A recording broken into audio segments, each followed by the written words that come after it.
سلااو بینەرانی خۆشەویستی بەرنامەی تەوارەکان هیوادارم لە هەرکوێک هەن ساغ و سلامت بن. جارێکی دیکە و بە بەرنمەیەکی دیکە هاتینە خزمەتتان. ڕۆژی دەی خەزەڵوەری 1361 هەتاوی ڕێوڕسمی پەیوەستبوونی یەکەم دەستەی ژنانی پێشمەرگەی کۆمەڵا لە ئاوایی ئاجیکەند بەڕێوەچوو. پەیوەستبوونی ڕسمی ژنانی کۆمەڵا وەک پێشمەرگە و وەک هێزێکی ئەکتیڤ خاڵێکی وەرچەرخانی گەورەیە لە مێژووی خەباتی گەلی کورد لە کوردستان بەگشتی و کوردستانی ڕۆژهەڵات بە تایبەتی. هەل لەم پەیوەندیەدا هاوکارانم راپۆرتێکیان ئامادە کردووە کە پێشکەشتانی دەکەن.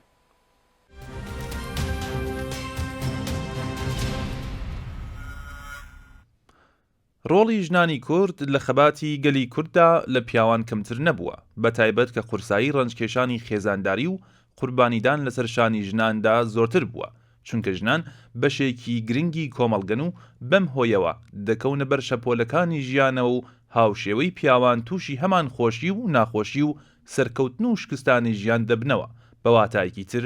ژن بەبێ ئەوەی خۆی بیەوێ بە ناچاری نرخی ئەنجامی کردار و پلانەکانی پیاوان دەدەن. بۆ نمونە لە شەڕی دڕندانەی داعش لە کوردستاندا کە لەلایەن پیاوانەوە سەرکردایەتی دەکرێت، ژنان لەگەڵ منداڵان و پیاوان پێکەوە ئاوارە دەبن و مەینەتی ئەم ئازارە دەچێژن. لە کاتێکدا پیاوان پێشمەرگە یان گیراوی سیاسی بێت و یا ئاوارە و دەربەدەر، هاوکات ژن و منداڵەکانیشی تووشی هەمان ئاوارەی و دەربەدەری و برسیەتی و دژواری ژیان دەبنەوە و ئەمە دەبێتە ڕۆڵێکی بەرچاوی ژنان لە قۆناغی خەباتی ڕزگاری خوازیدا. کەواتە ژیانی ژنانی کورد بەگشتی خۆی لە ناو خشتەی کۆمەڵایەتی سیاسیدا دەبینێتەوە و کە زۆر بەدەگمەن باسی ئەم ڕۆڵە کەم وێنەیە دەکرێت کە لە شۆڕش و پێداگری شان بەشانی پیاوان نەتەنیا وەک ڕێژەی ئەو کچو ژنانە کە بوونەتە پێشمەرگە یا کادری سیاسی، بەڵکو وەک دایک و خوشک و خێزان و کچی پێشمەرگە کەوتونەتە بەرشەپۆلی ئازار و مەینەتەوە.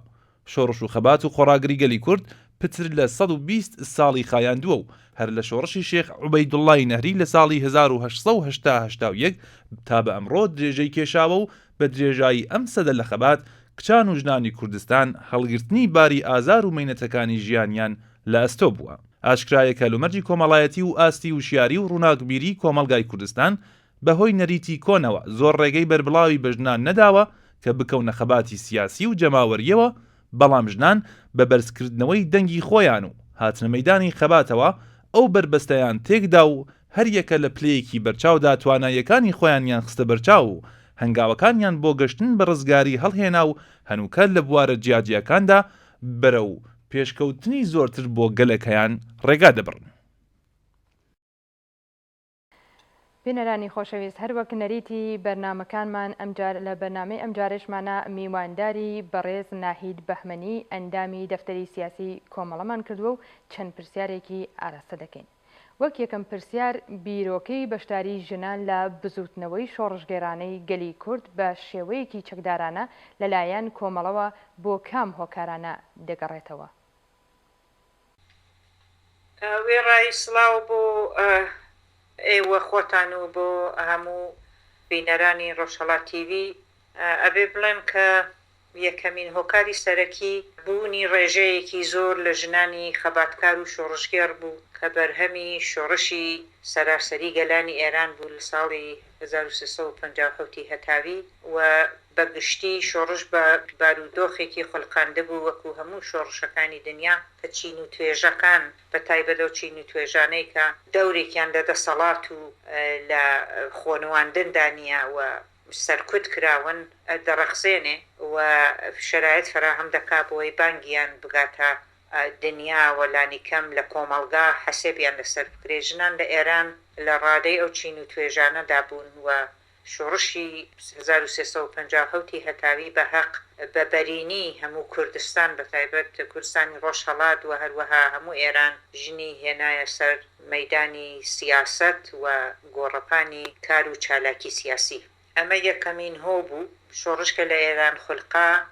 ژنان لە هەموو ئێران بە تایبەت لە کوردستانی ڕۆژهەڵات بە بەرینی لە هەموو ڕووداوە سیاسیەکاندا دەور و نەخشیان بوو و لە هەموو شوێنێ توانیان دەوری خۆیان هەم بنوێنن، مەوجودیەتی خۆیان ئیسبات بکەن و بتوانن بەگشتی ئەو وەزعیەتی سیاسی لە ئێران و لە کوردستان جۆرێک هەڵکەوت کە لە نەتیجەی ئەو شۆڕشە و مەسائلی سیاسی ئەو سەردەما و هەمە ڕۆژەبوونی خەبات و تێکۆشان ژنان لە ماڵان بێنێتە دەر وەک واردی سەحنەی سیاسەتیان بکاتجا هەرکە بە قەدەر توانایی و تێگەیشتووی خۆی شۆڕش لە کوردستانی ڕۆژهەڵات دەورێکی یەکجار بەرینی بوو لە ڕۆشنبیرکردن و ئاگاهکردنەوەی ژنان لە کوردستان و پێم وایە بەرەیەکی بەرین لە ڕۆشنبیرانی ژن و پیا و کوڕ و کچ لە کوردستانی ڕۆژهەڵات کە دوایی هاتنە نێو حیزبە سیاسیەکانەوە بە بەرینی حیزبێک وەکو کۆمەڵە توانی زۆربەی ڕۆشنبیرانی ڕۆژهەڵات بگرێتە خۆ ئەوان دەوریان بوو لەو ئاگاهکردنەوە و لەو ئێعتماد بە نەفس پێ بەخشینە بۆ ژنان لە دوای شۆڕشی ئێران ئێعتمادیان بەخۆ پەیدا کرد و هەستیان کرد کە هێزێکی جەماوەرین کە توانن لەسەر ڕەوەند و پرۆسەی ئاڵوبەڕەکان لە کوردستانی ڕۆژهەڵات تەسیردا بنێن ئەمە ئێعتماد بە نەفسە لەلایەکە و لایەکی شەوە ڕێژەی بەرینی بەشداریان لە شۆڕش کەمیەت و کەیفیەتێکی پێکێنا بوو کە بۆ هیچ حیزبێک و هیچ بزوتنەوەیەک نادیدەگرتن و لە پەراوێز خستنیان ئاسان نەبوو بۆ یەک کە وەختێکیش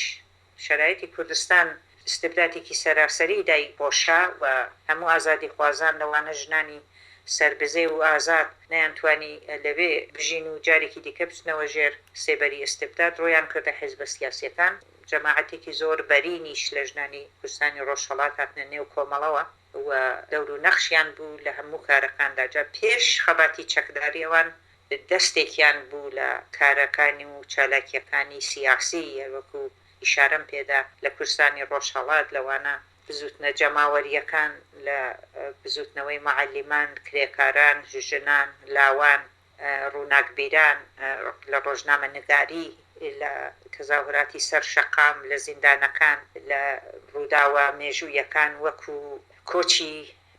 مێژوویی خەڵکی مەریوان بۆ دەرەوەی شار لەوانە تەحەسونی بەرینی شاری سنە و بۆ ئازادی و زۆرێک لەو بۆنانە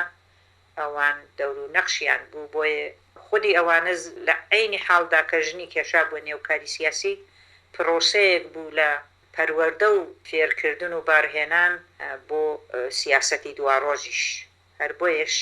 ئاستی تێگەیشتی لەو حەدەدا بوو لە دوای خەفەقانی جمهوری ئیسلامی کە ئەوان نەیانتوانی جارێکی ترپشنەوە کونجی ماڵەکان بە بڕیاری جمهوری ئیسلامی بە جێگەی ئەوە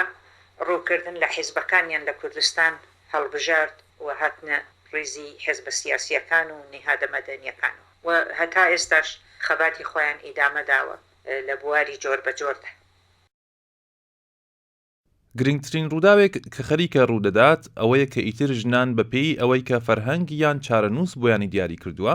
یان لە چوارچەوەی چارەنووسێک کە بەهۆیەوە ڕۆڵەکانیان پێشتر بۆ دیاریکراوە ناژین ئەوان شوناسەکەیان زیاتر بە دەستی خۆیان و بەهۆی ئەو ڕۆڵە کۆمەڵایەتیانی کە دەیگێڕن بنیادی دەنێن دەبێت بەردەوام بیر لەوە بکەینەوە چین لە چاو کەسانی ترەوە چۆن دەبینرێن قیافەمان چۆنە پێکاتەی شوناسی ژنان و دەمانەوێت چۆن بین بۆیە لە کۆمەلگایەکدا کە لە ڕابردووی خۆی پشوو وەردەگرێ ڕێگە سونەتیەکان بەلاوە دەنێت و دەرگاکان بەرەو ڕووی داهاتووی وەهماوی دەکاتەوە ژنبوون کارێکی پڕلەمە ترسیە و دروستکردنی جۆرێک شوناسی شەخسی و کۆمەڵایەتی کارێکی ترسێنەرە لەم سەردەمەی ئێستادا ژنان و کچان لە سەرانسەری جیهان شوناسی جێکەوتو و سنەتی خۆیان دەبەنە ژێر پرسیار و لەگەڵی بەرەڕوو دەبنەوە و بە پێکێنانی نهزەتی فمینیستی بۆ بنیادنانی ڕێگایەکی بەرابەری خوازانە و ئازادانە هەوڵ ئەدەن و دەیانەوێت شوناسێکی زیاتر لە شوناسی ماڵەوەیان هەبێت هەرچی ژنان زۆرتر لە ماڵەوە بێنە دەرەوە زیاتر لە پرۆسەگەری ڕزگاری دەربەشداری دەکەن بەم حاڵەشەوە بۆ ژنان و کچانی ڕزگار بوو لە چوارچێوەی بنەماڵەی سنەتی پرسی شوناس زیاتر لە جاران گرنگی پەیدا دەکات چونکە دەبێت بتوانێت پێگە و شوناسی کۆمەڵایەتی خۆی لە کۆمەلگادا دووبارە پێناسە بکاتەوە بە چاوخشاندنێک بە پرسگەلی ئەمڕۆی کۆمەلگای ئێمە بەتایبەت بەشداری سیاسی و خوێندنی ژنان و کچانی کۆمەلگای ئێمە بە قبولکردنی سەرچاوەی دروستکەری شوناسی ناسونەتی و بەشداری لە ڕۆڵی کۆمەڵایەتی ناسونەتی کە لە کۆمەلگای بەرەوگۆڕانی ئێمە بۆ کچان پێکاتوە و یان خەریکە پێک دێت و لەگەڵ بۆچوونی سونەتی لە ڕۆڵ و شوناسی کۆمەڵایەتی ژنان کە لە کۆمەلگای ئێمە بەربڵاوە و چەسپاوە جیاوازە بەدوای دووبارە پێناسەکردنەوە لە پێگەکانی خۆیان لە بەدیهێنانی شوناسی کۆمەڵایەتی سربەخۆ و ناسونەتین لە وڵاتی ئێمەش ئەم پرسە لەگەڵ چوونی کچان بۆ بوارە جیاوازەکانی کۆمەڵایەتی ئابووری سیاسی و کەلتوری پێشکەوتنێکی دیارتری بەخۆیە بینیوە و کە گرنگترینیان درێژەدان بە خوێندن لەلایەن کچان تا ئاستی زانکۆ کە بە زۆربوونی بەشداری کچان لەم ساڵانەی دوایی لە زانکۆ و درێژەدان بە خوێندنی ئەوان تا ئاستی قۆناغی خوێندنی باڵا سیمایەکی بەرچاوتری بەخۆوە بینیوە. ڕۆشنی کچان بەرەو دەستەبەرکردنی ئازادی و سربەخۆیی ماڵی و تاکە کەسی کە بە چوونەسەری کاری کچان لە دەرەوەی ماڵ و لە بەشە جۆراوجۆرەکانی ئابووری دەوڵەتی و خصوصی لەم ساڵانەی دواییدا گەشەی کردووە. ئاستی بەشداری ژنان لە ڕیزی هێزی پێشمەرگەی کۆمەڵا لە ناو کۆمەڵا چەندە بووە و کاردانەوەی خەڵک چ بە بواری ئەرێنی و پێچەوانەکەیەوە چۆن بووە؟ ژنان لە نێو کۆمەڵەدا کە شارەکان گیراوە و جێگایان پێ لێژ بوو مەوجودیەتی نەتەنیا سیاسی ئینسانیشیان کەوتە سێبەری ڕەشی قانون و یاسای ئائینی و نەریتی کۆنی کۆمەڵگای ئێران و کە لە سایەی جمهوری ئیسلامی و یاساکانیدا بەهێز بوو خۆی کێشا بوو بەسەر بوونی سیاسی و کۆمەڵایەتی و تەنانەت خصوصی ژناندا ئەوان ئەو ژنە سیاسی و ئەو ژنە تێگەیشتیانە نەیانتوانی ئەو هەلومەرجە لەو هەلومەرجەدا بەڕەحەت بژین و هاتنە نێو سیاست بە شێوەیەکی فعال کە لەو ڕۆژانەدا ئەتوانم بڵێم تەنیا کوردستان سەنگەری ئەو کار و چالاکیە زیندوو و خەبات گێڕانە بوو ڕوویان کردە لە کوردستان ڕویان کردە نێو ئەحزابی سیاسی و تەنیا کوردستانیش بوو کە ئەحزابێکی بەهێز و جەماوەری بوو و صاحبی نەوعێک لە نەهادی نەبوونی حزب و تەسەلوتی حزبەکان بوو لەو سەردەمەدا ئەو ژنانەی کە چەپ و عیداڵەت خواز بوون بە بەرینین و هەر کام کە تەنانە دەگەریش بەگشتی بیرروڕایەکی چەپ و سۆسیالیستیان نەبوو بەڵام چالاکی بواری فێمینیزم بوون و حەقخوازی ژنان ڕویان کردە حزبی کۆمەڵا پێشتر وەکو ئاماژەم پێکرد امتحانی خۆیان زۆر بواردادا بوو کە هاتنە نێو کۆمەڵەش لەژێر یاسای حزبیدا و لەژێر ڕووناکایی ئەو سیاسەتانەی کە کۆمەڵە لەسەر حەقخوازی مافی ژن داینابوو دەستیان بە چالاکی کرد و لە زۆرێک لە بوارەکانە لەسەر تاخواری پلە بە پلەی دەسەڵاتی حزبی چالاکیان بوو کاریگەر بوون ئەگەر چی لە خودی بڕیاردان و دەسەڵات لەسەرەوە بوونیان لە کۆمیتەکانی ئەسڵی تەشکیلاتی لە کۆمیتەی ناوەندی ئەوانە بۆ ساڵها سێبەرێکیان نەبوو لەو ئاستەداوە بە سەختی دەیانتوانی ئەو سلسلە مەراتبە بپێون بەڵام لە هەر حاڵدا لە بوارەکانی دیکەی سیاسی و کۆمەڵایەتیدا ئەوان بەشدار بوون ژنان لە پەلەکاندا بوو لە ئەرسەی خەباتی چەکداری هەبوو لە کاری کۆمەڵایەتی نێوخەڵک بوو لە تەشکیلاتی نەهێنی بە بەرینی بوو زۆرێک لە ژنانی کۆمەڵە لە زیندان ئەعدام کران و دەکران لەو ڕۆژانەدا مقاومەت و خۆڕاگرتن و وەفاداری خۆیان بە خەتی کۆمەڵە نیشان دەدا و بە ڕزگاری خەڵکەکەیان ژمارەیەکی بەرینمان لە خەباتی چەکداری لە ژنان و کچانی شۆڕشگەرمان لێ کوژرا لە ڕێزەکانی کۆمەڵەدا بەڵام خودی مەسئلەی چەکداری کە پرۆسەیەکی بوو تا نەتیجەیەکی بەرفراوانی توانم بڵێم خودی فعالیەت و شێلگیری ژنان لە نێو کۆمەڵەدا بوو ئەمە لەگەڵ ڕۆشنبیری و عەداڵەتخوازی ڕێبەری ئەو کاتی کۆمەڵە دەستی بە دەستیەکەوەدا و ئەو پرۆسەیان بە بردە پێشەوە توانیان لەو بە شەشتا کە تا ئەو دەم کارێکی خودی خەباتی چەکداری کاریکی پیاوانە بوو و بەشدار نەبوونی ژنان و دوورخستنەوەی ئەم بوارە لە کار و خەبات لە ژنان سنوورێکی بەرین لە بین ژن و پیاودا هێشتا خۆی دەنواند و ئوسوڵەن خەباتی چەکداری کارێکی پیاوانە بوو ئەوەشیان تێپەڕ کرد و دوای چەند فازێک چەکدار بوون بەڵام کاری چالاکی نەکردن دوایی چەکدار بوون و کاری چالاکی کردن و هەموو ئەوانە تا تێکەڵبوون لە هەموو ڕێزەکانی چەکدارانەی کۆمەڵە ئەو مەسیرەیان تێی کرد و بە هەرحاڵ موجودیەتی خۆیان لەم بوارەشدا و لەم ئاستەدا کە تا ئەو ڕۆژە لە دنیای فەرهەنگی پیاوسالار قەتیز و منحەسر بە پیاو بوو سەلماند و نیشانیاندا کە لە هەموو بوارەکاندا توانن شان بەشانی هاوڕێیانی پیاویان بەشدار بن و کاری بزوتنەوەکە بەرنە پێشەوە من پێم ماوە کاریگەریەکەی معلومە مەسلەیەکی هەر جۆرە تابوشکێنیەک لە کۆمەڵگادا بە شێوەیەکی تەبیعی و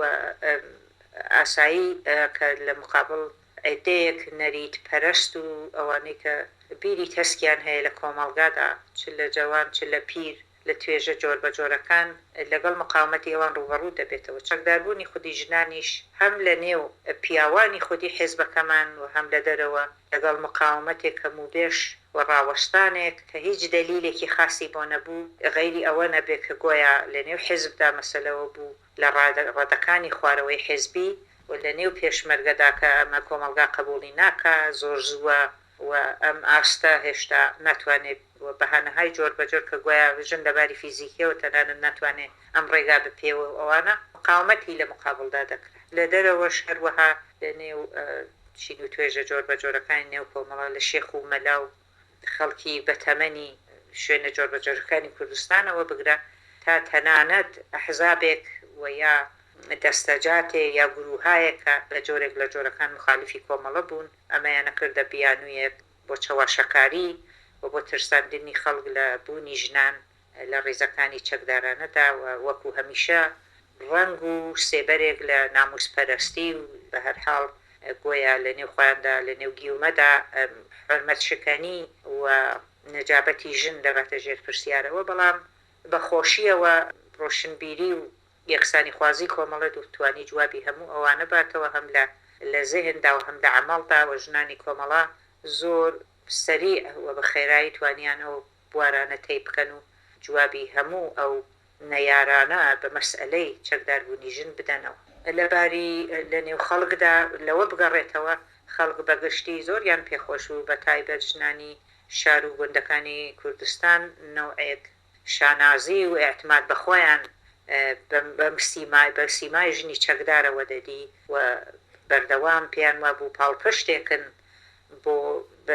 داکۆکیکردن لە مافەکانی ئەوان بەگشتی واتە مافەکانی ژنان لە کوردستانی ڕۆژهەڵات زۆر جار ژنی کۆمەڵە بەبێ چەک لە دەهاتەکانە پێش ئەوی بەڕەسمی چەکدار بێ لە شار و گوندەکان دەگەڕان و بەردەوام لەلایەن خەڵکەوە دەچوونە ژێر پرسیارەوە کە بۆ هاوڕێیانی پیاوی ئێوە چەکیان پێوەوە چەکتان پێنیە ئەتوانم بڵێ من لە تەجروبەکانی خۆم ڕوبەڕووبوونەوەم لەگەڵ خەڵکی ناوچەهای جۆر بەجۆر بەردەوام لەگەڵ ئەم پرسیارە ڕوبەڕوو بووم تا ئەوەی کە باشەکەن مەسەڵەن چەکتان پێنیە ئێوە چەکتان بۆچی و ئێوە هەر لە بواری دیکەدا کار بکەن و بەرعەکسەکەی من یعنی پێچەوانەی ئەم قەزیەم یا نەمدیوە یا زۆر بەکەمی و کاتێکیش کە چەکدار بووین لە دەی ئاجیکەند لە ناوچەی بۆکان لەگەڵ پێشوازی و شایی و خۆشی جەماعەتی بەرینی خەڵکی کوردستان چ لەو منتەقە و چ لە دەرەوەی ئەو منتەقەی و لە شارەکانی جۆر بەجۆر ڕوبەڕوو بووین و دوای ئەوە زۆری نەخایان دەیان و سەدان ژنی کوردستان ڕۆیان کردە کۆمەڵە و ئەوە چه ئەوانەیە هاتن بۆ پێشمەرگایەتی و چاوانەیشکە بە حەق کۆمەڵیان وەکو پەناگایە بۆ داکۆکیکردن لە مافەکانی خۆیان و وەکو بنکەیەک لە عێداڵەتخوازی دەدی و بەردەوام ئەوەی ژن بێ لەو منتەقەی و زڵمی لێچووبێ ڕۆی کردوتە کۆمەڵە و لەلایەن و پیاوانی بەهەشت و عێداڵەتخوازی کۆمەڵەوە یارمەتی و مشاورەتی خۆیان وەرگرتووە زۆرێک تەنانەت زۆر جار وەکو بارها باسمان کردووە سەحنی مزگەوتەکانیان کرد بە مەرکەزی کۆبوونەوە و قسەی باش بۆ خەڵکەکە و شوێنی کۆکردنەوەی خەڵکنە ناوچە جۆر بە جۆرەکان کە تەبیعەتەن مزگەوت شوێنێکی مقەدەسە و تا ئەو زەمانە ژنەی دەتوانی بچێت تەنانەت بۆ نوێژی شڕووکاتە مزگەوتەکان بەڵام ئێمە ئەو لەم پەرشمان لەبەر پێ هەڵگرت و مزگەوتمان کردە شوێنێک بۆ کۆبوونەوە اجتماعات وەکو شوێنەکانی دیکە لە پێشتا ژنان بە شەرم و بە دوورگرتن و بە ڕاوەستان لە پێش دەرگاکانی مزگەوتەوە بیان لە قسەکان و خەمخۆریەکەی ئێمە بۆ داکۆکیکردن لە مافی ئەوان و مافخوازی بۆ ئەوان خۆی نیشان دەدا بەڵام زۆری پێ نەچوو کە ئەوانێکی لە ژنانی گوندەکانی و ناوچەی خۆیانێکی لە سازماندان دەرانی کۆبوونەوەکانی ئەمە لە نێو مزگەوتەکان بوون ئەمە بۆ خۆی بە بڕوای من بۆ خۆی نەوعێک لادان بوو و پەراوێز خستنی سنەت و نەریتێک بوو کە تاودەم هەم ڕەنگی مەسهەبی و هەم ڕەنگی نەریتی کۆنی پێوە بوو ئەمە بە یۆمنی کۆمەڵە و سیاسەتەکانی کۆمەڵە و ژنانی تێکۆشەر و سەربزێوی کۆمەڵە وەلانرە بە ڕێگەی هەموار و خۆش کرد بۆ هەموو ژنانی ئەو ناوچەیە بۆ تێپەڕکردنی بوارەکانی دیکە و هەروەها ڕەهنموودێکیش بوو لە بوێری و لە سەربزێوی و چۆنیەتی بەشداری ژناندا هەموو کارێکدا بۆ سەرخستنی خۆیان بۆ حیزبەکانی دیکەش و بۆ ژنانی دیکەش کە ڕاستەوخۆ لەگەڵ کۆمەڵە کاریان نەدا ئەتوانم بڵێم ئەوڕۆ ئەم میراسەیە وراکەیە کە ماوەتەوە بۆ ژنانی پارچەکانی دیکە کۆبانی لێدەخولقێەوە ژن لە پارەکانی دیکە دەرسی لێ وەردەگرن دواتر لە کورسانی باشوور ئەمڕۆ لە کۆبانی ئەبێتە مەسهەرێک بۆ ئازادی ژن لە عینی حاڵدا پێم وایە خەباتی چەکداری یەکێ لە بوارەکانە هەم ئەو دەم هەم ئەلعان یەکێ لە ئاستی لە ئاستەکانی تێکۆشانی ژنانە و لە خۆی دانابێ زۆر ئیدئالیزە و مقەدەس بکرێتەوە پێم وایە کاری چەکداری و بەشداری ژنان لە خەباتی چەکداری هەر هاوتەراز و هاوتەری بە لەگەڵ بەقیەی بوارەکانی دیکە وەکو خەبات لە تشکیلاتی نەهێنی لەژێر استبدادێکی ڕەش وەکو کۆماری ئیسلامیدا ڕاوەستان لە زیندانەکان خەباتی دیپلۆماتیک یا سیاسی لە دەرەوەی سنوورەکانی ئێران و ئیلە ئاخر. پرسیاری سێهەممان ئەوەیە ئێستا بەشداری ژنان لە بزوتنەوەکە بەگشتی و بەتایبەت لە ناو کۆمەڵەدا وەکو حیزبێکی سیاسی لە چه ئاستێکدایە و بوونی ژن بە شێوەیەکی جدی چ کاریگەریەکی لە ناو بزوتنەوەکەدا دەبێت؟ لە پێشتا بەشی دووهەمی پرسیارەکەت کە بوونی ژن چه کاریگەریەکی لە نێو بزوتنەوە بەگشتی دەبێن پێم وایە لە بزوتنەوەی ڕزگاری خوازی گەلیکو لە پرسانی ڕۆژهەڵا ژنان دەور و نەخشیان زۆر بووە ئیشارە و ئاماژەم پێدا پێشتر لە پرسیارەکانی پێشودا بەگشتی و بتایبەت دەوری کۆمەڵە لەم پەیوەندیەدا و تەسیرەکەی تەسیرێکی حاشا هەڵنەگرە بە جۆرێک کە ئەرزم کردن کە میرات و تەسیرەکان و کاریگەریەکانی لەسەر حتا تەنانەت ناوچەکان و پارچەکانی دیکەی کوردستانیش تەسیری بووە لە دوای شۆڕشی ئێران لە 1350 هەتاوی ژن بە کۆمەڵ ڕووی کردە حیزبە سیاسیەکان و کەزانیان حکوومەتی تازە ئەوە نییە کە بتوانێت مەفەکانی ئەوان دەستەبەر بکە بە پێچەوانە لە زۆرێ لەو دەستکەوتانەی پێشوش دووریان دەخاتەوە و بەگشتی دەیەوێت لەژێر یاسا و ئائینی ئیسلامیدا ژنان لە ماڵەوە قەتیز بکە و بەردەوام لە ئەو ئێعتمادەش کە تا ئەو دەم بەدەستیان هێنا بوو دووریان بخاتۆلیان وەربگرێتەوە ژنانی ئازادی خواز و مافوازی کورد ڕویان کردە حیزبە سیاسیەکان لەو سەردەمەدا و ئەتوانم بڵم حیزبەکانیان بۆ کارێکی چڕوپڕی سیاسی دامەزرا و سازماندرا و ئاوەدان کردەوە ئەمڕۆ ئەوە نییە چونکە لە ماوەی زیاتر لە 3 دەیەوە بۆ 4 دەیەچێ کە حیزبەکان لە ژینگەی کار و چالاکی خواندور کەونتونەتەوە دائیرەی تەسیر و کاریگەریان ئەگەرچی هەموو تشکیلاتیان هەیە لە نێو شارەکان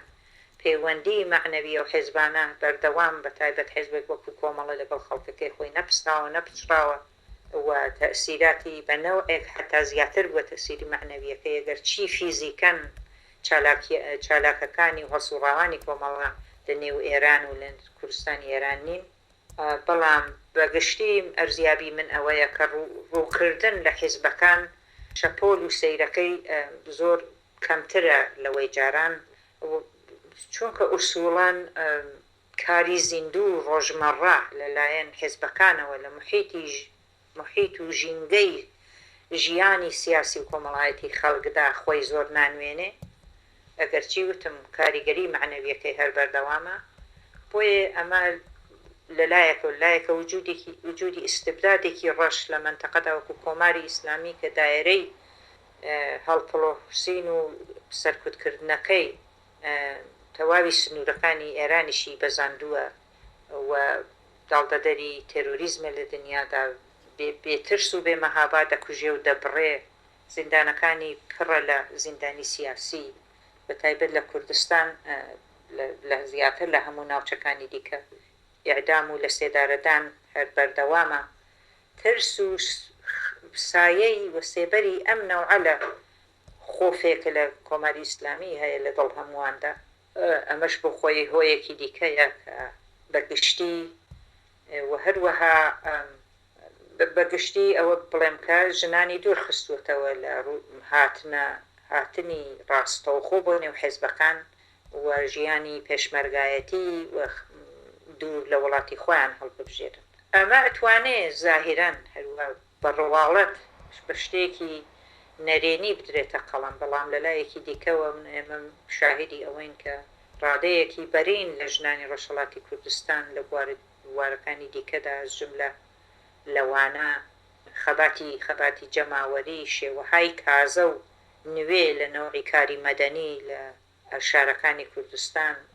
بەشداری لە ڕێکخراوەهایەک بە نێوی ڕێکخراوەهای ژنان، چالاکی لە ڕێکخراوەها و شوێنهایەکی مەدەنی کە داپۆکی لە ژنان لە منداڵان لە کرێکاران، چالاکی بواری ژینگە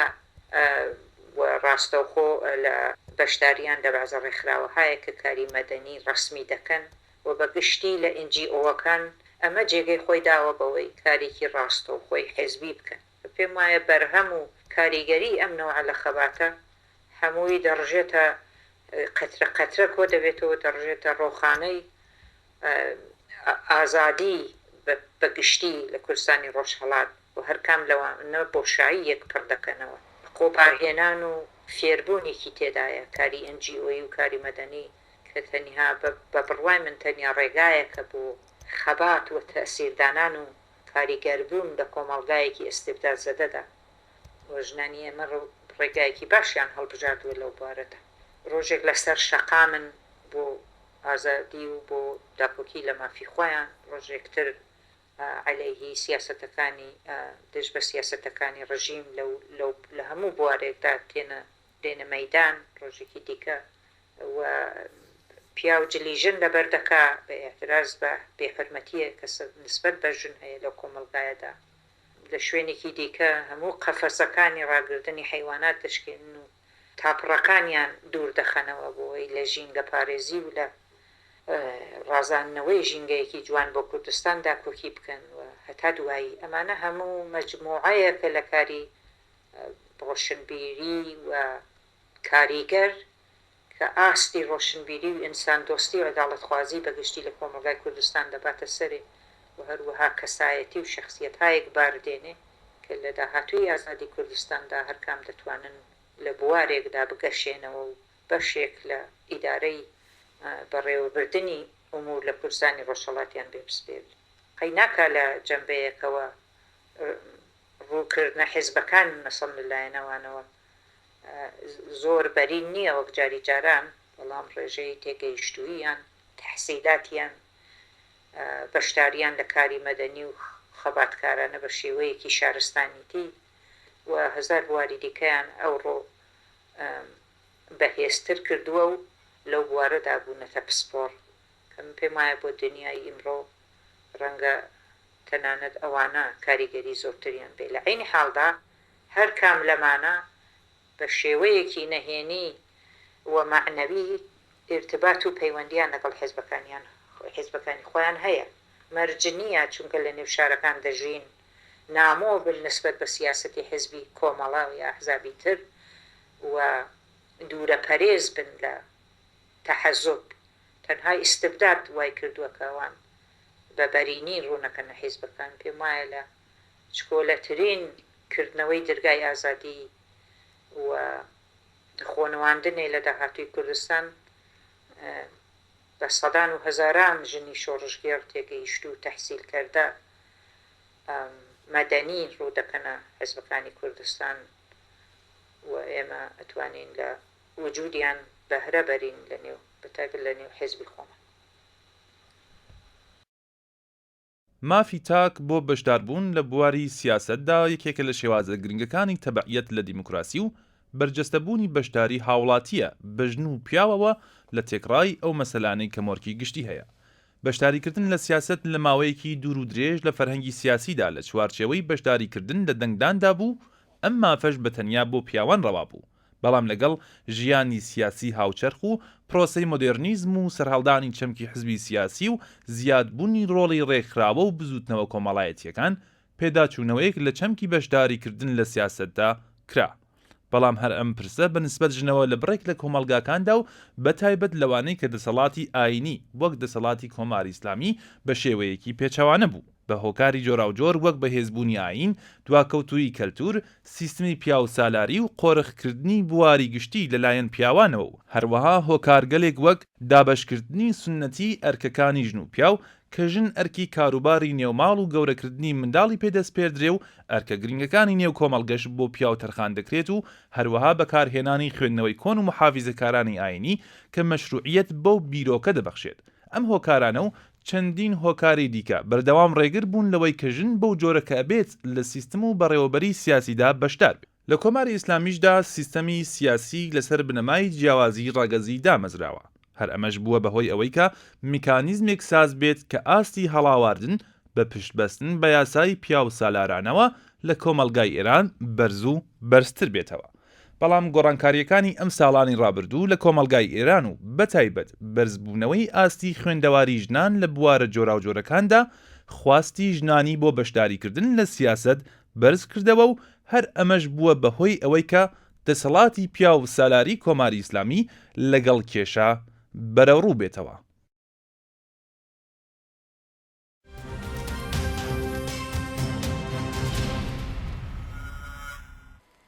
ناوی پێشمەرگە وە بیرهێنەرەوەی سەدان قارەمانی و گیانفدایی بەتایبەتی لە مێژووی هاوچەرخی کوردە. پێشمەرگە هێمای مرۆڤێکی خۆنەویست و گیان لەسەردەست لە پێناو هاتنەدی ئاواتە بەدی نەهاتوەکانی گەلێکی چەوساوە و نیشتمانێکی ژێردەستەیە. نەوە لە دوای نەوە لە سەنگەری پێشمەرگایەتیدا پاراستنی کەرامەتی مرۆڤی کورد کرا بە ئەرک، کرا بە پێناسە و پێشمەرگایەتی بوو بە باوەڕ. پێشمەرگەی کۆمەڵەش وەکو هێزێکی نوێخواز ساڵەها لەم ڕێگایەدا قوربانی داوە و دەیان و سەدان تابلۆی قارەمانیەتی نەخشاندووە و بەشێکە لەو کاروانە پڕسەروەریە.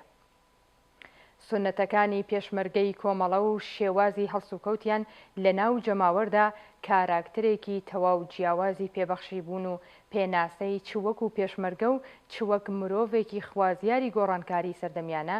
دەرگای مێژوویەکی نوێی لە ڕۆژهەڵاتی کوردستان ئاوەڵا کرد. گرنگترین خاڵی وەرچەرخان لەم نوێبوونەوەیە هاتنە مەیدانی ژنانی خەباتکار بوو لە جلوبەرگی پێشمەرگانەدا و پەساندنی زنجیرەی تابۆکان و بەهەندنەگرتنی هێزی کارای ژنان لەو بوارە. پیرۆزکراوانەی تەنیا بۆ پیاو ڕێگە پێدراو بوو. ژنانی پێشمەرگە بەڵام دەبوو هاوکات لەگەڵ شەڕ لە دژی داگیرکەرانی نیشتمان شەڕ بکەن لە دژی داگیرکراوەی عەقڵ و ئەندیشەی چەقبەستووەکان بۆ سەلماندنی توانایی و بوونیان دەبوو بە چەندین قات تێبکۆشابان تا لە پراوێزەوە بێنە ناوەڕاستی گۆرەپانی ئاڵۆزەکە و داهاتووی تەواو پڕهەوراز و نشێوی خەبات لەو سەردەمەدا. بەڵام ژنانی پێشمەرگە بە ئازایەتی و کۆڵنەدان درێژەیان بە خەباتدا و هەرگیز شەڕی داگیرکەران لەلایەک و شەڕی ناوخۆ و ئازارەکانی لەلایەکی دیکەوە تانە و تەشەر و پلاڕێی دواکەوتوان و ئەوانەی دژی سەردەمێکی نوێ بوون هەنگاوی پێشل نەکردن و ئەوان بوون بە مەشخەڵانی ڕێگای یەکسانی خوازی و ژنانی چەوساوەی شار و لادەی ڕۆژهەڵاتی کوردستان پرچی ئاواتەکانیان بە چەکی دەستی ژنانی پێشمەرگە دائەهێنا و بەیانی کۆمەڵە بوو بە شێعر و قەسیدە و ئەو بیرە شار بەدەرکراکە ژن ئەبێ هەر لە سەرجێ و هەر لە ماڵدا بژی و بمرێت.